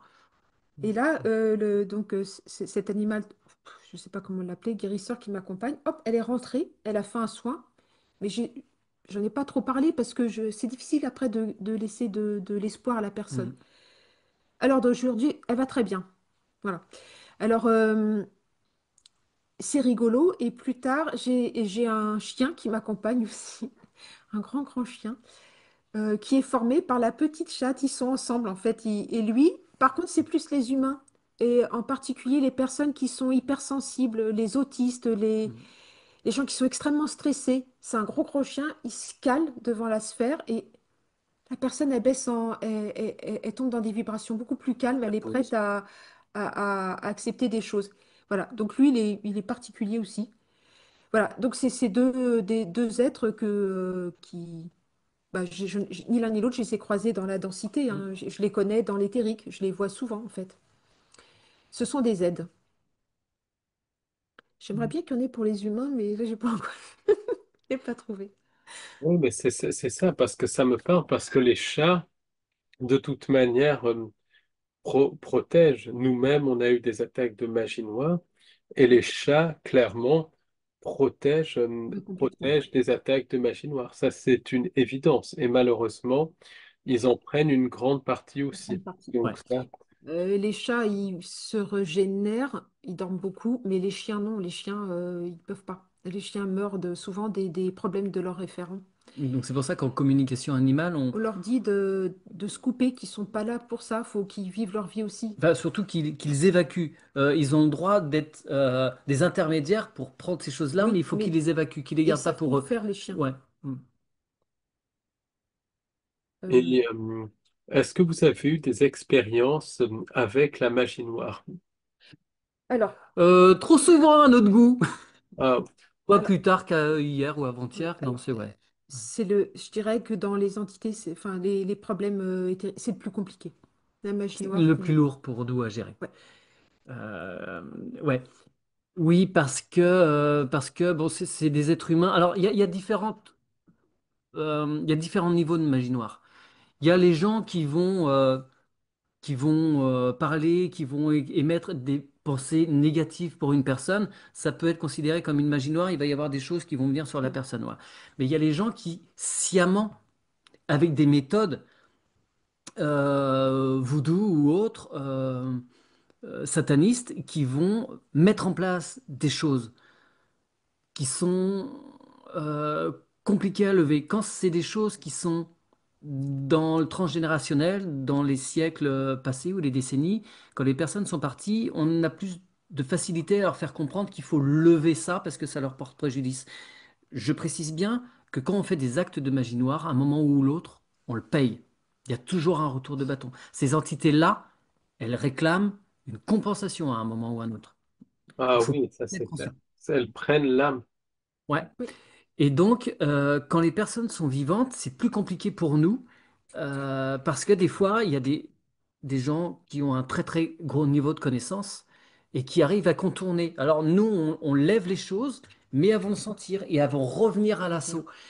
Et donc, nous, il faut qu'on monte très très haut au niveau des entités, annihiler les entités qui sont derrière, ce qui fait que ces mages noirs, quand elles vont mettre des choses en pratique, ben, il n'y a plus des intermédiaires, il n'y a plus des entités qui vont placer les choses.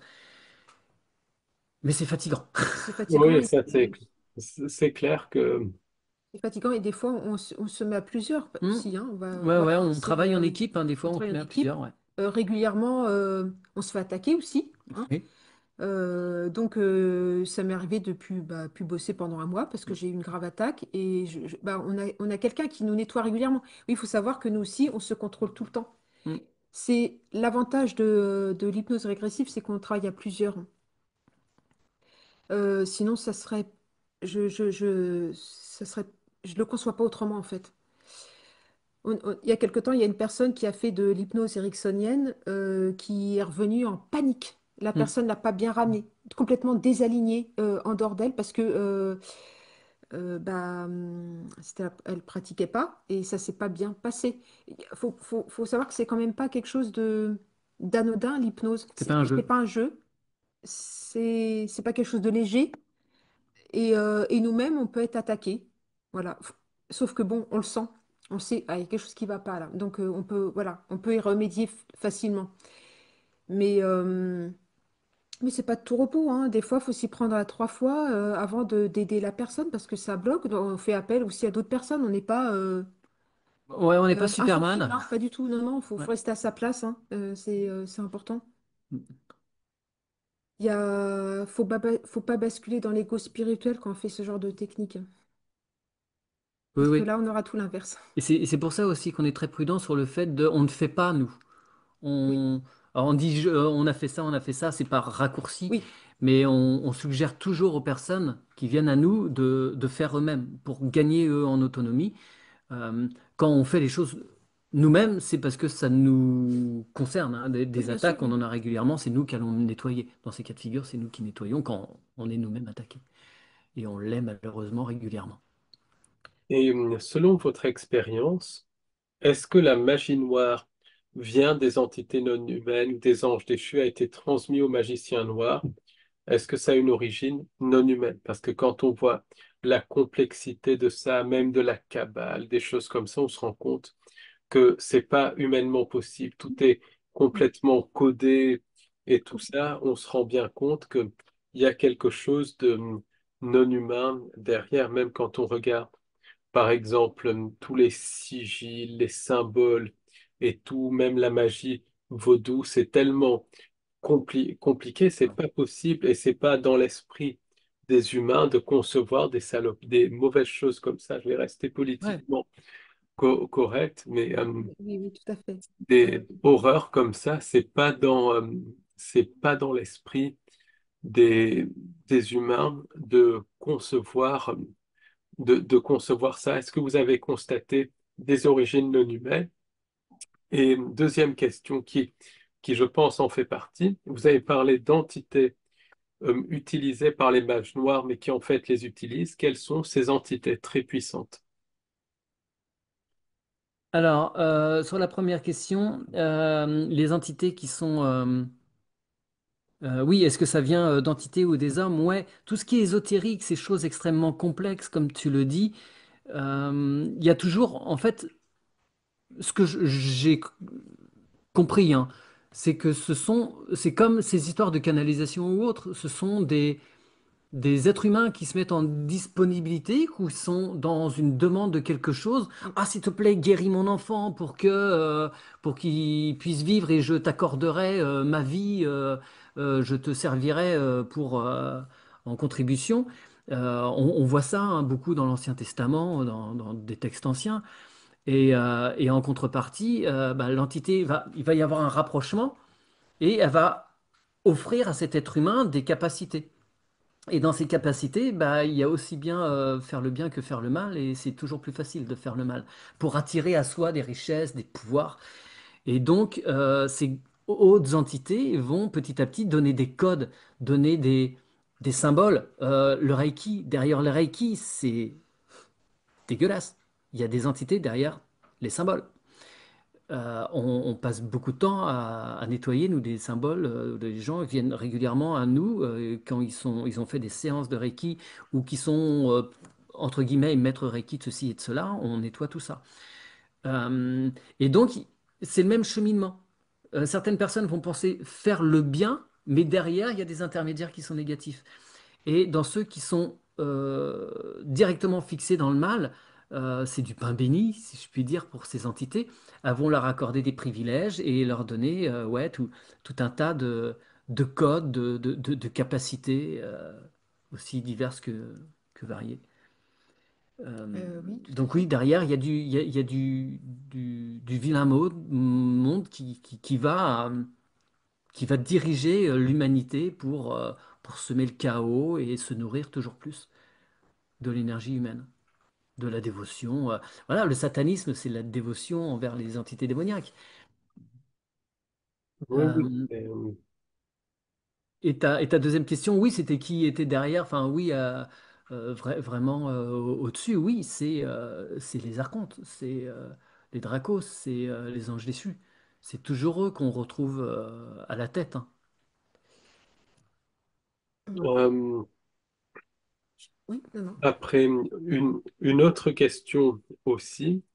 Est-ce que vous avez des cas de carrément de réseaux sataniques à grande échelle et tout ça? Est-ce que vous avez des, en hypnose vu sur ça? Parce que c'est ça pour moi qui tient le monde au moins au niveau des cinq sens. Est-ce que lors des enquêtes, vous avez pu voir ces réseaux, leur étendue et tout ça? Ou est-ce que vous ne vous y êtes pas penché dessus? Deux choses, à travers les enquêtes et à travers les sessions qu'on peut faire pour les gens. À travers des enquêtes, oui, ça nous est arrivé d'aller voir les réseaux euh, qui concernent les enfants. Voilà. Donc oui, là derrière, effectivement, il y a des réseaux, voilà, c'est pas la peine d'en parler, on sait ce qu'il y a Hmm. derrière. Et les gens qui sont derrière et qui sont soutenus. Après, il y a à travers certaines sessions, il y a des gens, c'est arrivé, qui viennent à nous en disant, mon mari est dans telle loge ou dans tel réseau secret. Euh, Est-ce que vous pouvez m'aider? Donc, oui, on a été amené à... Il y a deux personnes, voilà, je ne peux pas rentrer dans les détails, deux personnes en particulier, où on s'y est mis même à plusieurs, à trois, quatre télépathes et deux opérateurs même parfois, pour dénouer les choses et surtout pour être sûr qu'on fasse pas non seulement des bêtises pour la personne, mais que nous, on récupère pas des choses derrière parce que c'est pas anodin. Quand on lève des choses de magie noire ou quand on met le doigt dans ces réseaux, on se met en danger. Donc on doit s'assurer à plusieurs qu'on ramène rien à la maison. Oui, parce que pourquoi je posais cette question? Parce que ces réseaux, justement, qui tirent les ficelles au niveau des cinq sens et c'est connecté à des lignées et tout ça, on va pas Mm. y revenir dessus. Ce que j'ai pu comprendre par justement les recherches que j'ai menées, les témoignages que j'ai reçus, c'est qu'ils travaillent par de la technologie, mais plus encore par de la magie noire qui est associée à beaucoup de technologies. Par exemple, l'expérience de Philadelphie, c'est associé à de la magie noire. Ce qui se passe aussi à la frontière franco-suisse, je ne rentre pas dans les détails, Mm. c'est associé aussi à de la magie noire. Donc je pense que la magie noire, c'est ce qui fait tourner quelque part cette réalité archontique. Moi, c'est ce que je pense que c'est à ce niveau-là qu'il faut creuser pour comprendre comment ça fonctionne au niveau des cinq sens. Après, il y a les entités, la nature de la réalité, nos pouvoirs créateurs qui sont court-circuités, mais je pense que c'est à ce niveau-là et que c'est un paramètre qui est négligé par beaucoup de thérapeutes justement qui vont banaliser la magie noire. Et je vois bien que c'est pas votre cas, mais aussi par beaucoup de chercheurs de vérité qui restent au niveau des cinq sens, au niveau de ce qui se passe au niveau économique et tout ça, mais qui ne vont pas voir au-delà la magie noire et les entités. Pourtant, c'est là où il faut voir, c'est la racine du problème. En tout cas, c'est mon opinion. Toutes les grandes organisations dites mondiales, inter et intra-étatiques, sont noyautées par ces entités, de toute façon. Autre, autre aussi sujet intéressant, vous avez parlé d'Amérante. Donc, est-ce que comment un passeur d'âme peut-il faire pour distinguer entre une vraie Amérante d'une entité qui prend la forme d'une Amérante et est-ce qu'une Amérante peut posséder quelqu'un de la même manière qu'une entité? Alors, sur ta dernière question, l'amérante, elle va traîner dans l'aura de la personne. La personne va sentir des énervements, une fatigue, une tristesse et il faut qu'elle discerne bien que c'est pas elle. Donc c'est pas évident, hein, parce que c'est quelque chose qui va venir des fois soudainement, mais on a des problèmes de vie, on court comme des dingues. Donc on va se dire, bah ouais, je suis fatigué, je suis énervé parce qu'il y a le boulot, il y a ça qui va pas. Mais des fois, c'est simplement une amérante qui se colle à nous. Donc ça, voilà, il y a des techniques pour les évacuer. Par rapport à des plus grosses entités, parce que amérante, on peut aussi qualifier ça d'entité, hein. Euh, mais des grosses entités qui vont se faire passer par des âmes errantes. Et est-ce que les passeurs d'âmes vont pouvoir les discerner? Je ne sais pas. Ça dépend des expériences de chacun. C'est vrai que nous, en hypnose assistée, on va pouvoir vérifier les choses. Mais un passeur d'âme, il peut se faire leurrer parce que c'est une question vibratoire en Ouais, fait, c'est hein. C'est faux. vraiment les âmes errantes. Il y a une frange d'interférence. Ouais, il y a une fourche, enfin, une échelle de Ouais, fréquences. signature. Voilà. Et c'est pas les mêmes signatures, fréquences vibratoires. Et ça, c'est vraiment l'expérience qui fait que on va discerner, on va pouvoir comprendre de qui il s'agit. Mais tant qu'on s'est pas fait avoir, généralement, on va avoir du mal. C'est en se faisant avoir, malheureusement, qu'on Oui. arrive à comprendre. Mais oui, les gens peuvent se faire avoir, ouais, bien sûr. Les âmes errantes, il y en a partout, des entités, il y en a partout, et ces entités ayant un malin plaisir à se faire passer pour d'autres, ouais, en fait, il y a beaucoup de passeurs d'âmes qui sont fortement plombés et mal accompagnés, malheureusement, euh, parce qu'ils sont trop dans l'empathie, parce qu'ils sont trop dans la bienveillance. Ils veulent tellement aider que bah, ils n'ont pas toujours le recul et ils vont se faire malheureusement plomber. Euh, il y a beaucoup de thérapeutes qui viennent à nous pour être nettoyés, des passeurs d'âme en particulier, et des gens qui n'en veulent plus de ces principes de Oui, passeurs d'âme. Il y a qui des gens qui veulent sont tout couper. harcelés jour et nuit. Nous, on l'a été, il y a une période, c'était pendant des mois, Ouais. là, fallait faire passer les âmes sans arrêt. Ça s'est un peu calmé là. Mhm. Mais il y a des gens, voilà, pour qui jour et nuit, c'est toc toc toc, tu viens m'aider. Et donc on accompagne ces gens-là aussi à comprendre comment mettre en place des systèmes en disant bah je suis disponible de midi à 2, le reste du temps vous me laissez vivre ou je ne peux plus du tout. Voilà, Comme les humains en fait, c'est comme les humains. ouais, Bah, do not disturb. et est-ce que ces âmes restent formatées par leurs connaissances qu'elles ont acquis dans cette réalité? Alors, toi, tu peux en parler quand tu vois les gens, quand on travaille sur le transgénérationnel. Souvent, hein, on va faire appel aux parents, aux grands-parents qui sont décédés, donc il y a un échange. Donc, ouais, comment tu les perçois avec leurs maladies avec lesquelles ils sont partis ou leurs traumatismes. Ouais. Les âmes défuntes. Même si nous, on n'est pas Euh, médium à proprement pareil, hein. oui, alors, moi, j'ai pas, je vais pas avoir, enfin, moi, en tout cas, je parle pour moi, j'ai pas de communication avec les âmes défuntes, je vais pas leur parler comme certaines personnes qui canalisent, je sais pas comment, enfin, j'ai pas cette capacité. Je vais avoir je- des sensations, des ressentis où je vais voir son comportement. Elle va, par exemple, la personne va se tourner tout le temps. Il y a quelque chose qui la gêne. Je vais voir une porte qui s'ouvre, une ombre derrière. Voilà, je suis plus sur des symboliques, mais c'est comme ça que mes parties supérieures communiquent avec moi. Et puis, comment dire, le truc qui m'a beaucoup perturbée, moi, en hypnose, en accompagnement de personnes, c'est quand des personnes au moment de la bascule, quand elles décèdent, en particulier les personnes qui décèdent dans le cas de maladies graves où elles ont perdu, on va dire, la conscience, le cas de la maladie d'Alzheimer ou autre, quand elles sont dans l'éthérique, j'ignore tout d'elles. Ben, je les vois complètement perdues. Elles sont reparties avec cette vibration et elles sont paumées ça me fait tellement peine. Je trouve que c'est la pire situation. Elles se sont pas nettoyées, elles n'ont pas pu se nettoyer. Ce que j'ai cru comprendre, mais là, ça sera à creuser, c'est que il faut avoir conscience de sa mort. Il faut avoir conscience de Ouais, ça. faut passer sa vie à apprendre à mourir. Euh, oui. Parce que si on n'a pas compris tout ça, si on n'a pas conscientisé de ce qu'on voulait vivre après, ça me paraît être une étape vraiment, vraiment compliquée. Et quand malheureusement l'esprit humain nous a abandonnés et on est rongé, on a plus de conscience, l'état de conscience, les personnes n'ont plus moyen de se diriger. Elles deviennent vraiment interférables de toutes parts. Et, et voilà, c'est dramatique. Et un autre cas qui m'avait perturbé aussi, c'est un monsieur qui avait été thérapeute toute sa vie, qui était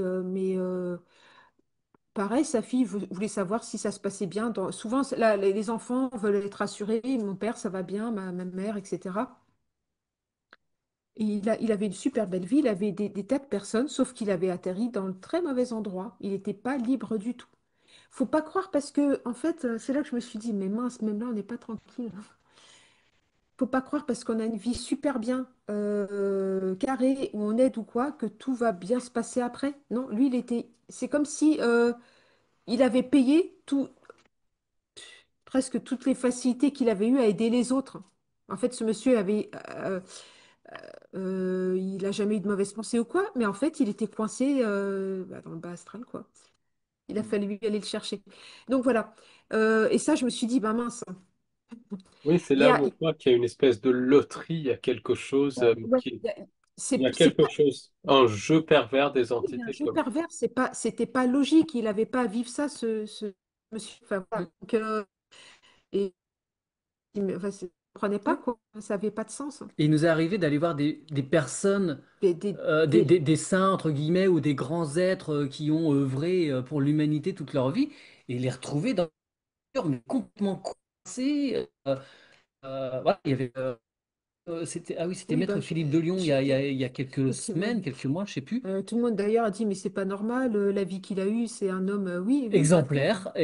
et pourtant il était prisonnier, et on l'a retrouvé Moi, complètement. c'était mes perceptions. Donc, non, c'est très. En fait, plus on étudie ça, plus on a de cas, plus on se dit, il y a beaucoup à comprendre, quoi. Mais c'est pas juste. Ouais, non, c'est Oui, pas oui, toujours. on voit qu'il y a un jeu de la part de ces entités. Donc, Oui. dernière question avant de clôturer tout doucement cette interview hyper intéressante du reste. Quelles sont selon vous les pistes pour vraiment se sortir de là? Parce qu'on voit, et votre témoignage, votre expérience le confirme, qu'il y a une manipulation à tous les niveaux. Il y a des niveaux dans des niveaux dans des niveaux. Un facteur humain, une manipulation aussi par les croyances, par les entités, par les pensées intrusives. Technique aussi. Mm.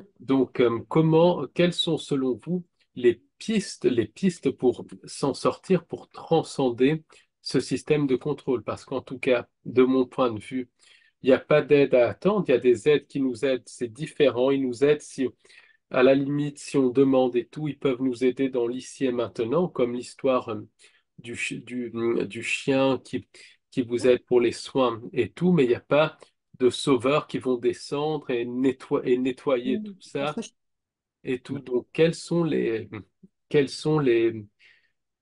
pistes selon vous? Parce que même solution, j'aime pas parler de solution parce que voilà, c'est... À dire vrai, on a beau penser, comprendre et savoir des choses, le moment venu, on fera pas les malins et on ne sait pas trop comment ça va se passer. Et on est d'accord. Euh, ce qui, ce qui me semble avoir compris, c'est en tout cas ne pas être dévié sur le chemin par un quelconque être qui viendrait se faire passer pour le cousin machin ou le petit Jésus. Toujours bien vérifier. Il y a des techniques de regarder dans les yeux. Nous, on utilise ce qu'on appelle l'épée de vérité, qui permet de trancher un être ou de planter sa lame dans un être.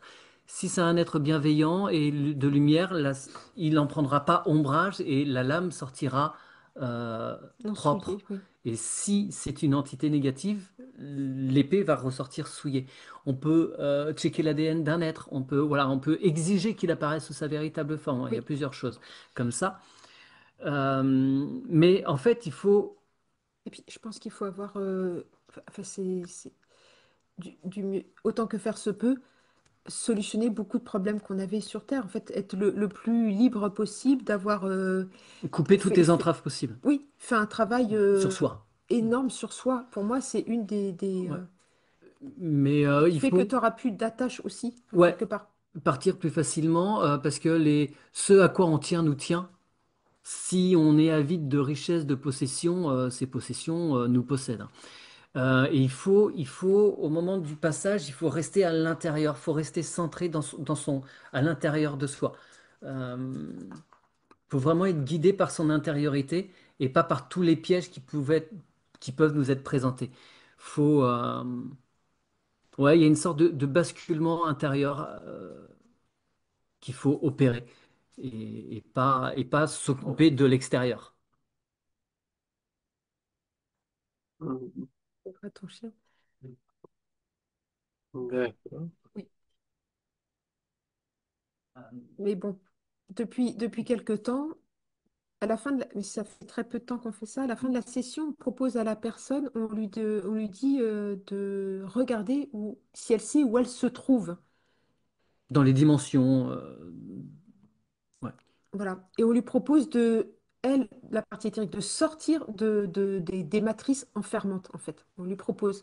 On ne sait pas si ça va faire un déclic en gardant toujours un lien avec la partie physique, mais si déjà, elle peut trouver le chemin déjà pour sortir Ouais, de là. sortir des sphères matricielles. Alors, ça fait que quelques semaines Oui, qu'on ça fait fait ça, peu de donc on temps. n'a pas encore vraiment de recul là-dessus.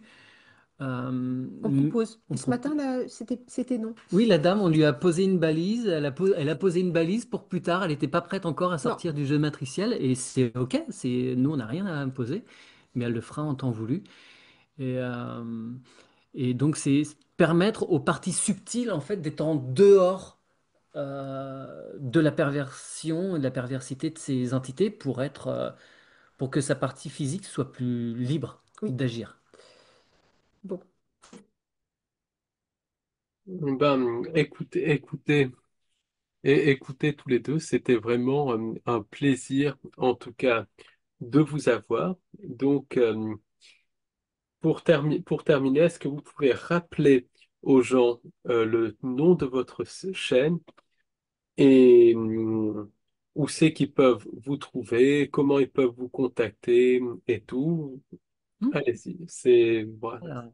La chaîne, il suffit de taper sur YouTube Aude et Mathieu Lancelot. Mhm. Vous pouvez même rajouter hypnose, vous aurez plus de chances de nous trouver, mais normalement, juste Aude et Mathieu Lancelot, ça Ça marche. fonctionne. Et sinon, l'adresse mail, c'est hypnose@mathieullancelot.fr. Voilà, c'est vrai que ça fait un peu long à écrire, mais